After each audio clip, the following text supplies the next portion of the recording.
Hello and welcome to video number 8, and in this video we're going to talk about setting up your emails. So now that you understand how autoresponder systems work and how to set them up, it's time to set up your emails so that we can fill in the autoresponder series and then connect them to your email list. And we'll make sure that you understand everything from start to finish. So let's jump right in. Okay, so I'm starting off where I left off in the previous video. Of course, message name, like I said earlier, is the name for you and you alone. Your subscribers are not going to see this. And of course, subject line is going to be the title or whatever shows up in the person's email box before they click. So you definitely want to make sure that they know that this is coming from you. So if they signed up for, let's say, survival meal kits, then you need to do that. Or if they signed up for the top 5 ways to make meal kits, so you could say, here's your top 5 survival. So you want to make it short and sweet, but to the point. And if you can think of less words to fit what you're trying to do, that's actually even better. So once you're done, you can actually personalize this as well. So we can say first name, here's your top 5 survival guide. And you can add symbols as well. One thing that we've tested and we found that works really well is emojis or symbols, like so.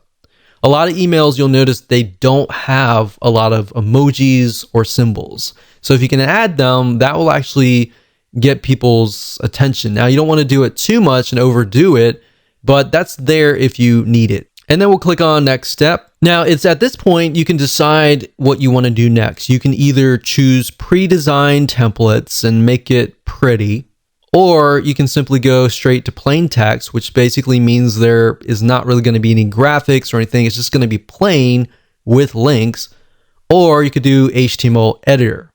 So it's really up to you.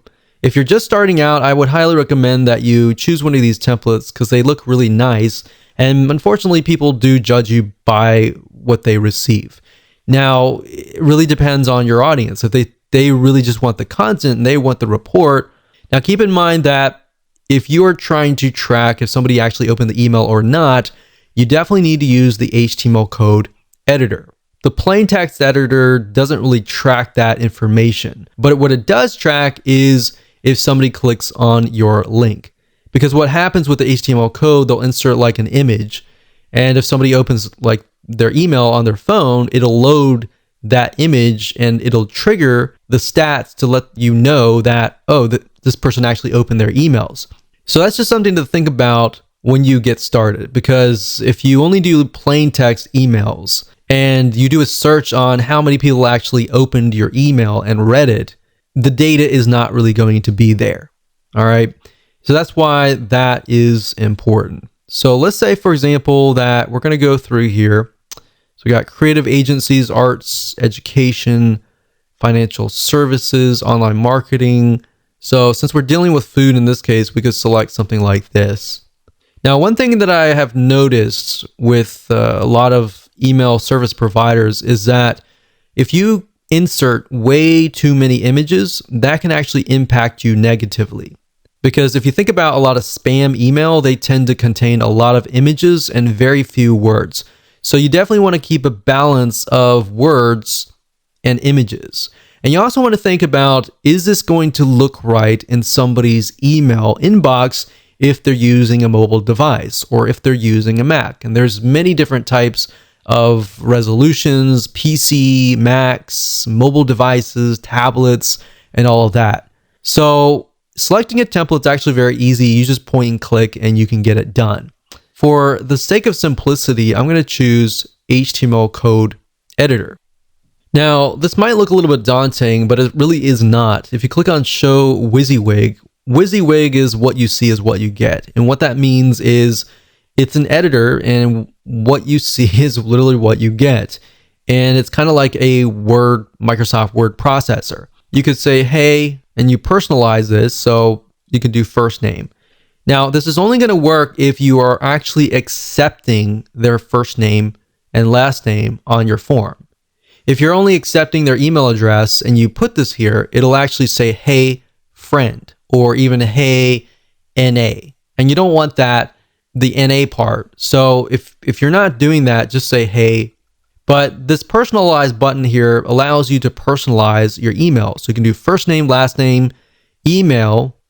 You can do country. You can do all sorts of different variables, phone number, and all that. And like I said, they're only going to work if you've collected that data, because if you haven't, it's not going to work. So a typical welcome email will say, hey, so-and-so, thank you for signing up.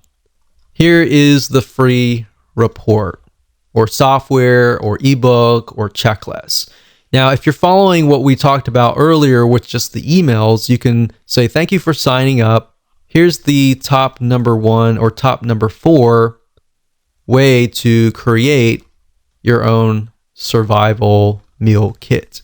So you can enter that information down below here, or you can include a link. So if you were to include a link, let's just use Google, for example. So http://www.google.com. So you could do that like that, and you can link it, or you can say, click here. You can highlight that, and then of course you see this little chain. The chain is a link. So if you think about chain link, that's where it came from. So we can copy that here. You can say open this in a new window. So if somebody clicks it, then it's going to open in a brand new window. If you don't have these elements, then what's going to happen is when they click the email, they are going to be forwarded directly to wherever you're sending them. So you can say, here's the top number way, click here, your name, and then you can say PS. By the way, tomorrow I'm going to send you the number 3 way to do blah, blah, blah. So like I'm saying, you don't really need to, obviously, survival meal kit, but you can use it for any niche. But as long as you connect it and tell them in advance, like, hey, there is something coming, then they're going to be excited about it and they're going to look for your email. A lot of times the reason why emails don't get opened up is because people are not looking for your email. They're just shocked and surprised. But if they're aware that it's coming, then they're more likely to be ready to open the emails. And that's why you get higher open rates because of that. Now, one thing I will say is what's nice about GetResponse is down here, when you're done, under test message, you can click inbox preview. And what that will do is it'll show you what it looks like in people's inboxes. So if it doesn't look right, you can always change it around. Now, the spam score allows you to see what your score might be. And in other words, how will your emails get to the inbox, or will it go through to the spam folder? Now, the nice thing about GetResponse is it tells you what you need to do. Now, this isn't really something that you can touch, but these here, HTML right here, there's no HTML tag. So because there's no HTML tag, I got a negative 0.6. So how do we bring that lower? Well, I'm going to show you. If you click on hide WYSIWYG, you're going to see HTML code. Now, don't make this scare you in any way. I'm going to show you how. So if we zoom in here, if we type in bracket, open bracket, close bracket, HTML, open bracket, close bracket, body, all right, and then we go to the very end, go to the very end here. So it's going to look like this. It's going to close, but instead of HTML and then body, it's going to be body and then HTML. So we type body, open bracket, close bracket, HTML. And then the thing that you need to do with the ending tag is a slash. The slash is saying, hey, this is ending, and there. So we've got HTML body, body HTML. You don't need to know what HTML is. You just need to follow that, add those tags to the before and after, and there you go. So as long as it's not like 4 out of 5 or 5 out of 5, you're good. And that's how to do it. So click next step. And then we look at the autoresponder, everything looks good, and we can click save and publish. And one thing you could do is up at the top here, when you click this here, you can select the list, which is new test list. And it's going to show you all the email autoresponders in here. So these are all the emails. So if you have a second email, we can add a new one and we can tell it when to send it. So as you can see here, this email is being sent and status is on. Send immediately any day of the week. So if we click on create new and we, let's say, for example, create a new email, and then we can name it. So we'll do survival email 2 and on day 1. So now if you want to do it every day, you can. So you create a new email and then a new email, and it's 0, 1, 2, 3, 4, 5, right? And then 6. But if you want it on, let's say, every other day, so we emailed out on the 0 day, we're going to skip the day 1, and day 2 is when we're going to email out. So it's going to be every other day. And the reason why you wouldn't want to do that is because you want to give people the ability to absorb the information. But if it's really short, straight to the point pieces of content, I wouldn't do every other day. I would just go ahead and start emailing them every single day. So I would do that, do the same process, create a new email, subject line, message name, do the same thing I showed you, and then you'll click save and publish and you're good to go.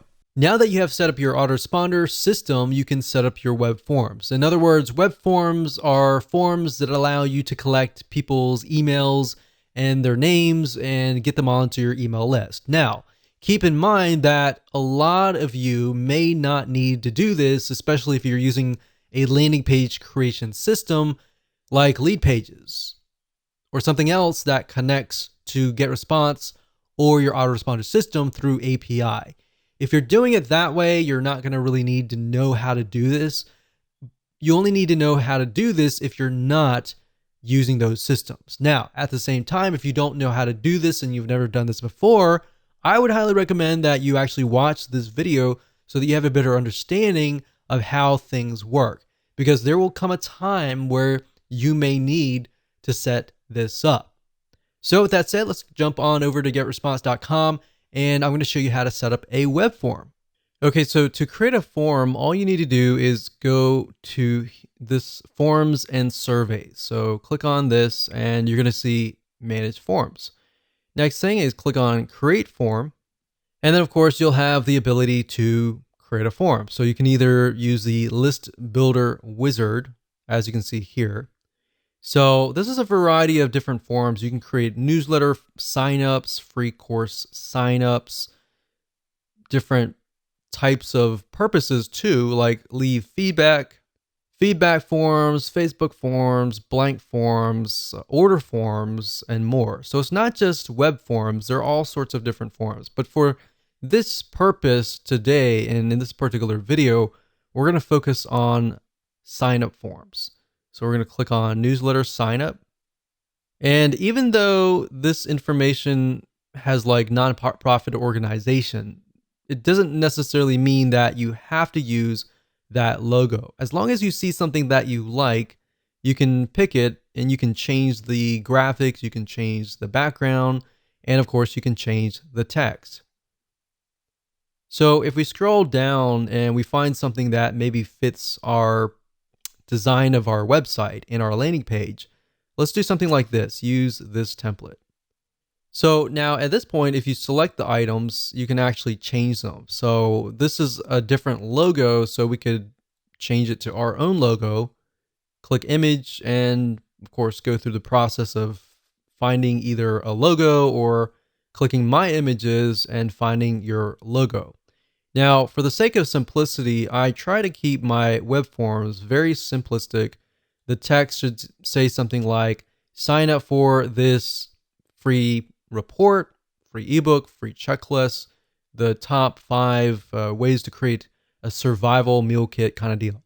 You have to tell people what exactly that they are getting so that they kind of can visualize what they're going to get on the other side. So keep it simple, straightforward, to the point. Enter the name, email, and then sign up for updates. Now, what I recommend that you do, and this is something that has worked well for us, is to change this into something like send me the report. So that way, psychologically, when they click on that, they're thinking, oh, I want you to send me the report, right? If you just have a submit button and that's it, in reality, your conversions are not going to be as high because it doesn't really tell people what they get. So this tells people what they get, but this tells people that, okay, they're definitely going to get something. So send me the report, send me the checklist, send me the report to my email. So that way, the next step in their mind, psychologically, they're waiting to receive an email. All right. Now, you can test this out. If you only want to collect emails only, you could remove the name here. But if you do that, just keep in mind that when you customize your emails and you personalize them, you can't say, hey, first name, because you don't have their name. So going through here, these are just elements that you can add. And of course, you have the layout and the style. You can change the design, the color, and all of that. When you're done, you click on Save and Publish. And there we go. So we're almost done. And now there are several different options that you have. You can say, I will install the form myself, and it'll give you a script code. So this is JavaScript. You can click Copy. And then, of course, you can add that to your landing page. You can add that to your blog. Now, like I said, if you're using lead pages, then you're never really going to have to even go through this process. This process really is only for if you are posting this directly to your blog or anywhere else. You can also say GetResponse will host my form. So what this will give you is a direct link to a URL. So if we go here, when somebody goes straight to that link, they are then, of course, sent to the opt-in here. I would not recommend that you do this unless it was like a customer or somebody that really trusts you. In fact, I would highly recommend that you use an external landing page creator, or you use the built-in one in GetResponse. And if you do that, you don't even need any of this information. And that's how to create a web form. Hello and welcome to video number 10, and just want to say congratulations, you have reached the end of this video course. This is a bonus advanced strategy that I'm going to teach you that a lot of times you are not taught, and most people don't even realize that this is happening. So kind of going back to what we talked about in single opt-in versus double opt-in. If you create a double opt-in list, you still need to do a little bit of cleaning, but not as much is compared to that of a single opt-in list where you could be getting a bunch of fake emails. So in other words, cleaning your lists consistently and maintaining that every single month. Because like I said, email ISPs like Gmail, AOL, Yahoo, they do care if you have people on your list that are actually active or not. If they're not, that can be an issue. So if you have a list of 1,000 people, and out of that list of 1,000 people, you have 100 people on there that are fake, that will actually hurt your email deliverability. So even if you have 900 people on there that are not fake, because the ESP or email service provider sees you as a spammer, they may not allow those 900 emails to even get to your legitimate subscribers, if that makes sense. So how do you go about doing that by using GetResponse? So what I'm going to do now is let's hop on over to getresponse.com, and I'm going to show you step by step how to clean your list. Okay, so there are two different ways to do list hygiene. And one of the ways is by simply going to getresponse.com, logging into your account, going under contacts, and then of course you will see list hygiene. If you go here, you'll see delete contacts or blacklist. If you click on blacklist, this will allow you to enter email addresses of people that you want to blacklist across your whole account. So to do that, what you can do is go to blacklist, click global blacklist for my account. And what that will do is it'll remove them totally from all of your lists, meaning anytime somebody tries to sign up again, they won't be able to sign up. Now, obviously, they could get around that by entering a fake email if you had single opt-in turned on, or they could use a fake email address even if you're using double opt-in as well. So this only protects you to a certain degree, and this works actually really well in a lot of non-technical niches, especially. But if you are in a more technical niche like marketing or business or computers or programming, then this here can help you to a degree, but only to a certain degree. And of course, blacklist for specific lists, which allows you to blacklist people for specific lists. But at the end of the day, we recommend doing the global blacklist compared to the specific lists. Now, another way of doing list hygiene and finding people that are maybe not active is by going to click search. Now, another way to do list hygiene is go to search and click on advanced search. And what we're trying to do here is find people that maybe who have never opened an email before or have never clicked a link before. Now, one thing to note here is that unless your emails are HTML emails or template-based emails, you're not going to be able to track whether or not they open the email. So keep that in mind. Another thing is sometimes some devices won't actually load. If for example, Gmail, if you send an email to a Gmail account, a lot of times if you'll notice it says that the user has to click a link to allow Gmail to load an image. And if they don't click that and they open the email, then that's also hard to detect. So that just keep in mind that unless you have HTML emails set up, that's one hard indication to go by. Now, one good indication to go by is if they actually click the link. So regardless of it's a plain text email or an HTML email, as long as they click the link, you can detect that. So what I would go by is people who do not click links. All right. What you can do here is you can do all selected lists, any autoresponder setting. So basically we're saying every single subscriber, and we're going to add a condition, and let's say contact actions. So message open. And like I said, it's hard to detect that. So let's say last click date. So if last click date is before a certain date, and we click apply, and we notice that we have about 100 people who have not clicked any links within the last, let's say, 6 months, then you probably want to delete them because that means they're most likely inactive, and you're paying for inactive people. I know psychologically you might be thinking, well, I want to keep that list. What if that list were to come back? You put them into a segment, you email that list, and you say, hey, I noticed that you haven't clicked any links. I wonder why and how I can improve my content to fit your needs. Something like that may allow you to reactivate people who just aren't opening their emails. And you got to keep in mind, some people are just busy. So you can do that, but you can do the opposite. And let's say you send that out, nothing happens, and you might get a few people clicking. But then, of course, you have the far and few people that just don't click. They sign up, they forget about it, and they go to the move on to the next thing. So for those people, you can say contact actions last click date is before, let's say, 6 months out. So we click apply. And then now what we do is we see there's a certain amount of contacts down here that we'll be able to see how many people are not clicking the links. So now what we can do is we can save this.